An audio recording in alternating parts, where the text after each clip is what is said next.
IIA के national president Shri Ashok Agarwal जी, हमारे साथी और हमारे मित्र, हमारे राज्य स्तर के मंत्री माननीय गुरु जी, हमारे विभाग के प्रिंसिपल सेक्रेटरी अमित अभिजात जी, अनिल कुमार जी, रंजन जी, नेहा और सभी जो हमारे राजेंद्र, हमारे साथ जो अधिकारी गण उपस्थित हैं, सभी अधिकारीगण, इंडियन इंडस्ट्री एसोसिएशन के सभी सदस्यगण, सभी चैप्टर से आए हुए माननीय प्रेसिडेंट और पदाधिकारीगण, आप सबसे मिलकर के बहुत अच्छा लगा। आईआईए के साथ मैं जब भारत सरकार का एमएसएमई का मंत्रालय का सेक्रेटरी था तो उस समय भी एक आध बार बातचीत हुई थी, लेकिन आज मुझे बहुत अच्छा लग रहा है आप लोगों के साथ बैठकर। कुल मिलाकर के मैं अर्बन की बात करूं उसके पहले एमएसएमई की बात कर लेता हूं। ये मेरे दिल का टुकड़ा है, मैं बहुत ही मैं फॉर्मली इसको, इस विभाग को मैंने जो भी 8-9 महीना मैंने चलाया उस क्राइसिस के समय में, कोविड के टाइम पे, तो मैं बहुत ही अटैच्ड हूँ इस डिपार्टमेंट से, इस पूरी एमएसएमई की पूरी व्यापारिक जो परंपरा है।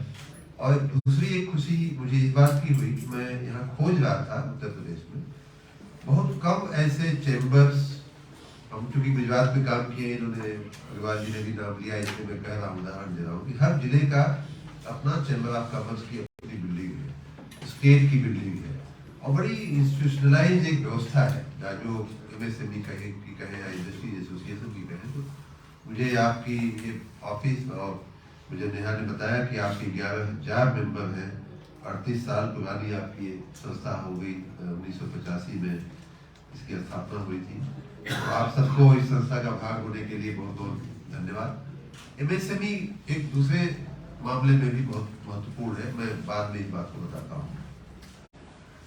मित्रों, जो अर्बन डेवलपमेंट का जो विषय है, आप ये लिख करके रखिए कि आने वाले भारत के लिए और विशेष करके उत्तर प्रदेश के लिए आने वाले 20, 30, 40 वर्ष के लिए सबसे ज्यादा अगर कहीं ग्रोथ होने वाली है तो वो अर्बन एरिया में होने वाली है। वैसे भी अर्बन सेक्टर्स को ग्रोथ सेक्टर कहा ही जाता है। हमारे उत्तर प्रदेश की बात करें तो लगभग 65% जीडीपी अपने प्रदेश की, आज जबकि हमारा अर्बनाइजेशन लेवल कंपैरेटिवली कम है देश में, लोग बाकी राज्यों में 30 या उससे भी ज्यादा है, हमारे यहाँ भी 22, 25, 27 कहा जाता है। इफेक्टिवली तो लगभग 30 के आसपास हम भी होंगे, लेकिन ऑन पेपर हम थोड़े कम है। तो लेकिन आने वाले दिनों में ये ट्रेंड बढ़ने वाला है। यहाँ जो ग्रोथ स्टोरीज लिखी जा रही है, ग्रोथ सेक्टर्स जो काम कर रहे हैं या ग्रोथ की जो इकोनॉमिक एक्टिविटीज जो हो रही है, उनमें बढ़ोतरी होने वाली है। लोग यहाँ रहने वाले हैं, यहाँ रह के काम करने वाले हैं। आप मानव सभ्यता के इतिहास को भी अगर आप देखें तो जहाँ आजीविका के साधन रहे वहीं लोगों ने बसना शुरू किया, चाहे वो नदी का किनारा हो, बागीचे हो, जहाँ फल मिल जाते थे खाने पीने को, जंगल में बिना कुछ किए पेट भर जाता था, ऐसी जगहों पे लोग रखते थे। नदियों के किनारे भी बसना शुरू हुआ क्योंकि वहां से पानी निकाल करके फसल उगा लेते थे। तो अब जो है अर्बन एरियाज उन एक्टिविटीज की सेंटर बनती जा रही है, और इसमें जब आदमी रहेगा तो एन नंबर ऑफ अपॉर्चुनिटीज अपने आप खड़ी होती है। कहीं उसको चलने के लिए सड़क चाहिए, पीने के लिए पानी चाहिए, घर में कचरा निकलता है तो उसकी सफाई चाहिए, सारी चीजों का व्यवस्थापन चाहिए, और इसी में से आपकी हमारी फर्दर इकोनॉमिक एक्टिविटी जो है वो शुरू होती है। तो इसलिए अर्बन एरियाज को, अर्बन सेगमेंट को, अर्बन सेक्टर को आप एक बहुत ही महत्वपूर्ण सेक्टर समझ करके इसमें उपस्थित होने वाले जो भी अवसर हैं, जो भी अपॉर्चुनिटीज हैं, जो कुछ अमित अभिजात जी ने बताया, भी मैं भी थोड़ा बताऊंगा, उस पर आप लोग ध्यान दीजिए। और एमएसएमई सेक्टर इस हमारे अर्बन उसके लिए एमएसएमई ही, क्योंकि बड़े उद्योग अपना बड़ा काम कर रहे हैं, उनको लगता है कि कहाँ उसमें पढ़ा जाए, उनको अभी इस पोटेंशियल का पूरा स्कोप मालूम नहीं हो पाया है। बाकी तो हमारे प्रधानमंत्री जी कचरे से कंचन बोलते थे, जो वेस्ट टू वेल्थ की बात है, उसको उन्होंने एक शब्द दिया था, कचरे से कंचन। तो वही है वेस्ट टू गोल्ड। ये इस तरह की एक पूरा पोटेंशियल है कि इसको हम गोल्ड में परिवर्तित कर सकते हैं, वेल्थ में परिवर्तित कर सकते हैं। इतना सारा आप जिधर भी नजर डालो उधर एक अवसर आपको दिखाई देगा। और उसमें एमएसएमई या स्टार्टअप्स या छोटे लघु उद्योग, माइक्रो जो यूनिट्स है हमारी, उनका ज्यादा रोल रहेगा इसमें।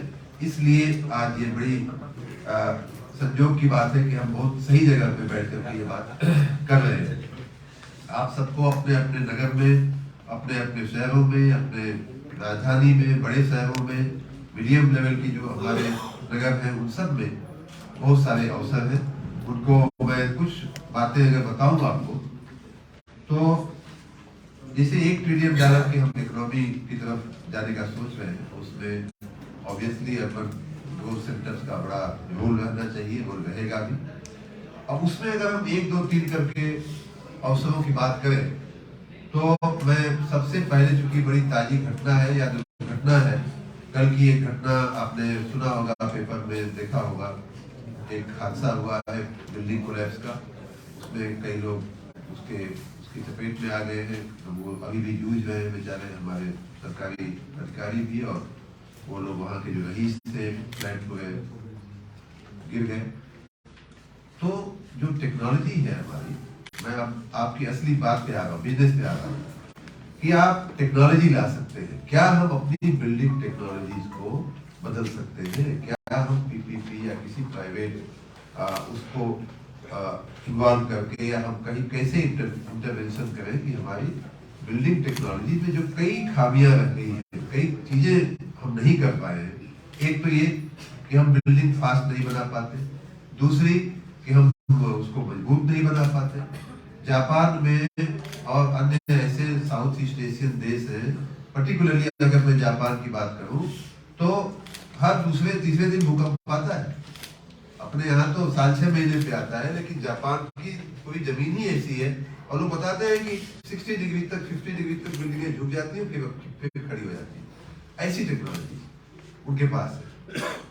चाइना की बात करें तो कंस्ट्रक्शन टेक्नोलॉजी इतनी फास्ट है कि 3 दिन के अंदर तो वो 30 मंजिला मकान बनाकर खड़ा कर देते।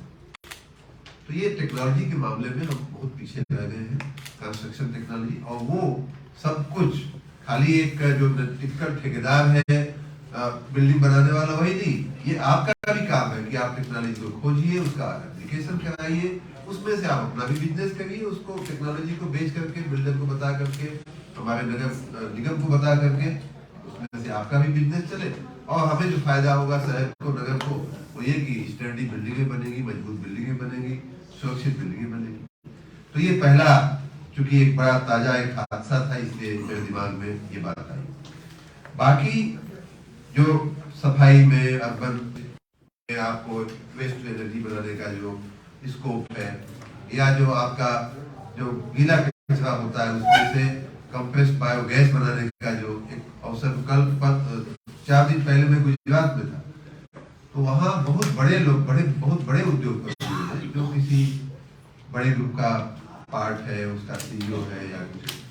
कई लोगों ने हमको कहा कि साहब, हम अपने सोच रहे हैं कि सीएसआर एक्टिविटी में हम आपके सीबीजी का काम हम करना चाहते हैं, क्या यूपी में हम आगे कर सकते हैं? मैंने उनको आमंत्रित किया, बिल्कुल आइए साहब, बिल्कुल करिए।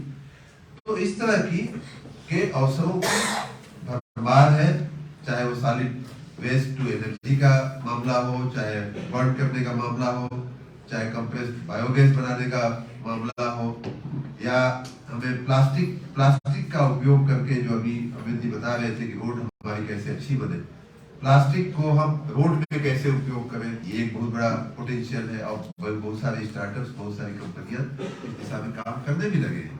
वो लोग टेक्निकल टेक्सटाइल्स बनाते हैं और फिर बाद में रोड बनाने वाले लोगों को बेचते हैं, उससे रोड की मजबूती भी आती है। और अर्बन जो प्लास्टिक है, वेस्ट प्लास्टिक है, जिसको जानवर खा के बीमार पड़ जाते हैं, जो कहीं किसी काम लायक नहीं है, उसका उपयोग भी हो जाता है। तो ये सारे अवसर जो है वो हमारे सामने मित्रों उपस्थित है। हमें प्रयास करना है कि इनको हम ग्रैब करें, इनको हम कैसे, ये बात जरूर है कि कोई चैरिटी पे ये काम नहीं चल सकता कि भाई चैरिटी पे तो आप एक दो दिन अपने गली की सफाई कर सकते हो, लेकिन बिजनेस उसके बेसिस पे खड़ा नहीं। It has to be economically viable, तभी आप लंबा बिजनेस चलेगा। उसको वायबल बनाने के लिए हमारी तरफ से क्या करना चाहिए, जैसा कि मैंने आते मैं गाड़ी में माननीय रंजन जी से बात कर रहा था, फिर मैंने अरविंद जी को ही बताया कि क्यों ना हम एक पॉलिसी फ्रेमवर्क बनाए जिसमें हमारी 10 एक्टिविटी अगर हम शुरू में चिन्हित करें, 8 एक्टिविटी चिन्हित करें, उन 8 में 10 में क्या कैसे हम बिजनेसेस को हम इन्वॉल्व करेंगे, कैसे हम पब्लिक प्राइवेट पार्टनरशिप लाएंगे, ऐसा एक मॉडल हम क्यों नहीं बना करके और आपके सामने रखते हैं, जिससे कि आपको आपका 50% काम हो जाए। नहीं तो क्या होता है कि शुरू से आप हमारे क्लर्क से शुरू करते हो, भैया कहाँ से कचरा, कहाँ से वेस्ट और कहाँ से प्लास्टिक हमको उठाना ठीक रहेगा, वहां से हम अगर आपको इंडिकेट कर दें कि यहाँ यहाँ यहाँ यहाँ ये पोटेंशियल है, तो आप ऑब्वियसली उसमें आगे बढ़ जाओगे। आने ना बीसी जी। तो ये सारी बातें हम एक फ्रेमवर्क में आपके समक्ष रखने वाले हैं। कुछ चीजें जो अभी तक नॉन एक्टिविटी में माना जाता था कि मतलब हमारा उस पर ध्यान ही नहीं जाता था, ऐसी कई चीजें मैंने स्वयं चिन्हित किया हुआ है। अभी रहने दो, अभी रहने दो, जिसको लेना होगा ले लेगा भैया, आप छोड़ दीजिए। कई ऐसी एक्टिविटीज है जिनमें जो अभी तक अर्बन एरियाज में बड़ी अनऑर्गेनाइज सी चलती थी, जैसे उदाहरण के रूप में पब्लिसिटी की होर्डिंग लगाने का मामला है। कोई भी जाकर के किसी भी चौराहे पे किसी भी साइज का, किसी भी रंग का, किसी भी संदेश के साथ होर्डिंग लगा देता है, नगर निगम को पड़ी नहीं है, वो हमारी स्काईलाइन खराब भी करते हैं। एक तो ऐसा हादसा मेरे जहन में ऐसा बैठा हुआ है कि मैं जैसे ही मंत्री बना, ऊर्जा मंत्री, तो उन्हीं दिनों हमारे विधानसभा का सत्र शुरू हुआ। विधानसभा के सत्र में माननीय राज्यपाल जी का भाषण और बिजली चली गई। सोचिए कितना बड़ा बदनामी का कारण। फिर मैंने पता किया कि भाई ऐसा कैसे हुआ, इतनी बड़ी घटना कैसे होगी। हम तो खैर 2 ही दिन पुराने थे, 3 दिन पुराने थे, लेकिन हुआ तो ऊर्जा मंत्री तो मैं ही था उस समय, तो बड़ा शर्म की बात। लेकिन वो हादसा होने का प्रमुख कारण था कि ट्रांसफार्मर के बगल में एक होर्डिंग थी। उस दिन आंधी आई, माननीय राज्यपाल जी का जो भाषण हुआ था, बड़ी तेज आंधी आई थी। वो कई हादसे ऐसे हुए, एक बिजली का भी हादसा हुआ।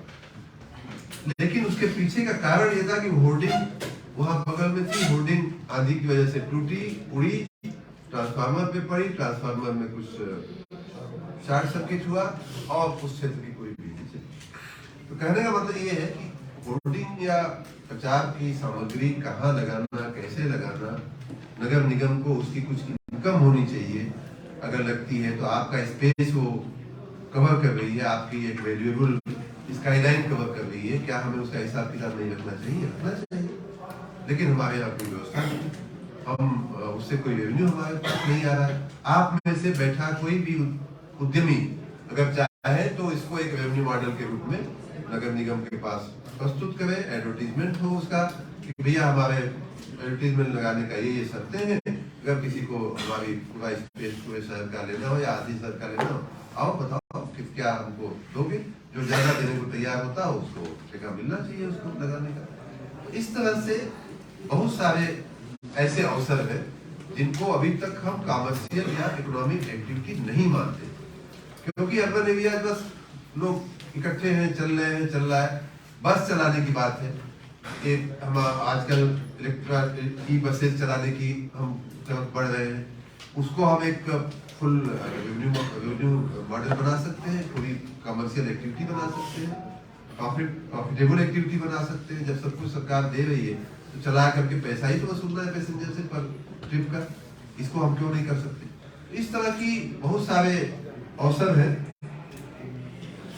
पानी के डिस्ट्रीब्यूशन से लेकर के सॉलिड वेस्ट के मैनेजमेंट तक, उसको एनर्जी में कन्वर्ट करने तक, गैस में कन्वर्ट करने तक, या अन्य तमाम ऐसी एक्टिविटीज हैं जिनको हम इकोनॉमिक एक्टिविटी बना करके उसमें आप इन्वेस्ट करने का सोच सकते हैं। और दूसरी बात ये है कि अब बैंक भी इन एक्टिविटी, पहले क्या था, पहले फाइनेंसिंग थोड़ी डिफिकल्ट होती थी इन सब चीजों के, ऐसी एक्टिविटीज में। तो अब जो है बैंक्स का भी की भी नजर इन कामों की तरफ गई है। हमारे नगर निकायों का एक तरह से ट्राइपार्टाइट उनको वो मिल जाता है कि हाँ भैया मैं इनको इतने दिन तक इतने वॉल्यूम का वेस्ट देने वाले हैं, कचरा देने वाले हैं, इसलिए आप इसको फाइनेंस करेंगे तो कोई दिक्कत नहीं आएगी। तो क्या हुआ? तो अब बैंकेबल ये प्रोजेक्ट्स जो है वो बैंकेबल भी बनते जा रहे हैं। कल आपको मैं एक बड़ी अच्छी बात बताऊं, कल हमारे भारत सरकार के जो ग्राम विकास पंचायत मंत्री हैं माननीय गिरिराज सिंह जी, हमारे पुराने वरिष्ठ सहयोगी हैं, उनका फोन आया मेरे ऊपर कि मुझे मानते हैं, जानते हैं, तो बोले कि अरविंद जी आप, अच्छा उनको नहीं मालूम था कि मैं ऊर्जा मंत्री भी हूँ, तो खाली नगर विकास के हिसाब से मुझसे बात कर रहे थे। तो बोले अगर अरविंद जी आप नगर विकास देखते हैं तो क्यों ना ऐसा किया जाए कि एक एरिया में रूफटॉप सोलर की व्यवस्था किया जाए, बैंकों से उनको लोन दिलवाया जाए, रूफटॉप सोलर से बिजली पैदा हो, अब वो बिजली जो है ग्रिड में आकर के जमा हो, आप उसका पैसा बिजली बनाने वाले को, उस गृहस्थ को आप दीजिए। हमने कहा सांसद बहुत अच्छी बात है और आपकी जानकारी के लिए मैं ऊर्जा मंत्री भी हूँ, हमने इसकी पॉलिसी बना दिया है। तो इस प्रकार की बहुत सारी इकोनॉमिक एक्टिविटीज हैं मित्रों जो अभी तक हमारे जहन में नहीं थी, या हम उन्हें उस फ्रेमवर्क में नहीं ला पा रहे थे कि जिससे कि कमर्शियली वो एक वायबल एक्टिविटी बन सके। अब उस पर हमारा फोकस है। हो सकता है कि आज जो प्रेजेंटेशंस होंगे उसमें बहुत सारे अवसर आपको बताए भी जाएंगे, दिखाए भी जाएंगे, लेकिन उसके अलावा भी आपके दिमाग में कोई ऐसी चीज आ सकती है जो अभी हमारे राडार पे न हो, उसको भी आप लेके आएंगे तो हम बात करने को तैयार है। मुझे बताया गया है कि लगभग 20,000 करोड़ के आसपास, 20,000 से ऊपर लगभग 21,000 करोड़ रुपए के इन्वेस्टमेंट के कमिटमेंट तो यहाँ ऑलरेडी आप लोगों की तरफ से आप जैसे उद्यमियों की ओर से आ चुका है। लेकिन मैं इसे अभी भी बहुत कम मानता हूँ। मैंने बहुत बड़े बड़े निवेश के हमने कार्यक्रम किए हैं, इसलिए हमारे लिए तो ये अमाउंट कम है, लेकिन शुरुआत हुई है तो बढ़ेगा ही। अर्बन सेक्टर बहुत ही पोटेंशियल सेक्टर है। मैं अंत में इतना ही आपको कहना चाहूँगा, इससे आप जुड़िए। एक एक्टिविटी करते करते आपको दूसरी दिखेगी, दूसरी करते करते आपको तीसरी दिखेगी। कहीं मान लीजिए कि आपको ट्रैफिक मैनेजमेंट में आपको कुछ टेक्नोलॉजी और इसका इकोनॉमिक एक्टिविटी दिखने लगे। एडवर्टीजमेंट बहुत बड़ा एक रेवेन्यू का सोर्स हो सकता है। हम बहुत सी चीजें ऐसी कर रहे हैं जो हम खाली फेंक दे रहे हैं। हमारी बसें में जैसे चलती हैं, मैं ई बसेस की बात कर रहा था, सामान्य रूप से आपके मन में होगा कि भाई ये तो प्रॉफिटेबल बिजनेस नहीं है, तो घाटे का ही बिजनेस, जहाँ भी चला है वहाँ घाटे पे बात सही है, ज़्यादातर गवर्नमेंट फंडिंग से चला है, लेकिन उसमें इतने सारे पोटेंशियल हैं इकोनॉमिक एक्टिविटी शुरू करने के। जैसे हम बसों पे एडवर्टीजमेंट नहीं करा पाते हैं, एक्स कंपनी का, वाई कंपनी का, कोई निरमा का, तो कोई साबुन का, हम अगर चाहें तो उस पर हम हर महीने का एक राइट दे दें एक कंपनी को, भैया इस महीने का तुम्हारा है और इतना रुपया तुमसे हम एडवर्टीजमेंट कर लेंगे। कौन कंपनी नहीं आपको करेगी। हम उसमें बस के अंदर अगर हम एक डिस्प्ले बोर्ड लगाते हैं जो इलेक्ट्रॉनिक डिस्प्ले हो, जिसमें सरकार की योजनाएं भी चलती रहे और बीच बीच में एडवर्टीजमेंट आता रहे, हम उन कंपनियों से एडवर्टीजमेंट का पैसा लें।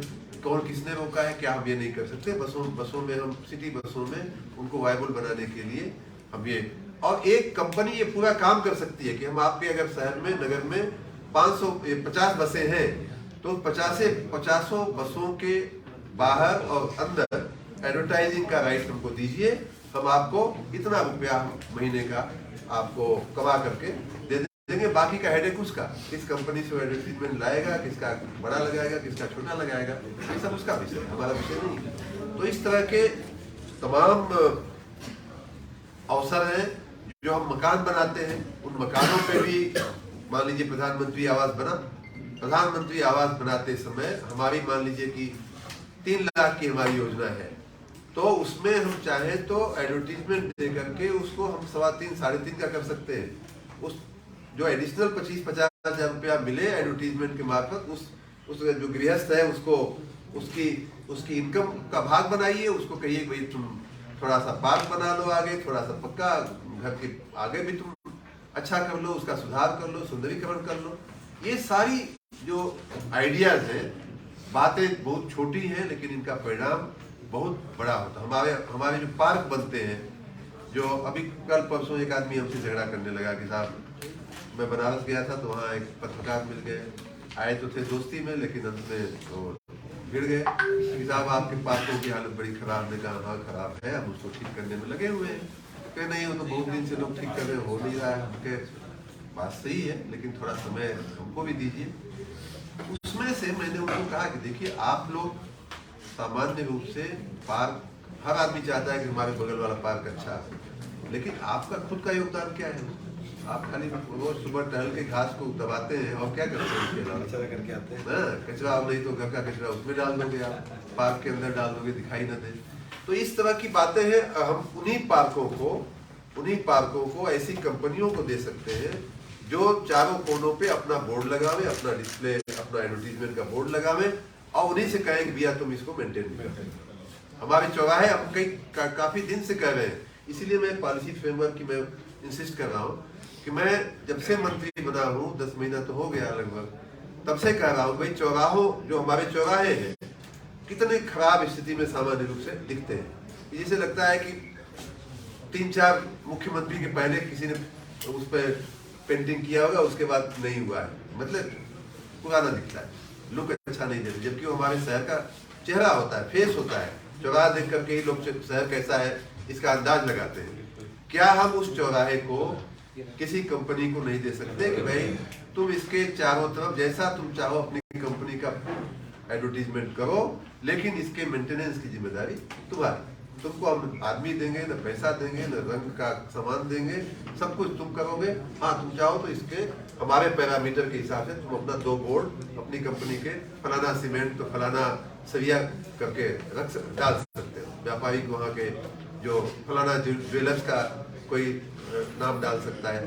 तो इस तरह की बहुत सारी संभावनाएं हम लोग तलाश रहे हैं। इन सारी संभावनाओं में आप लोगों के लिए, आपको घर बैठे अपने नगर में, बगल के नगर में इस तरह के आर्थिक अवसर मित्रों उपस्थित होने वाले हैं।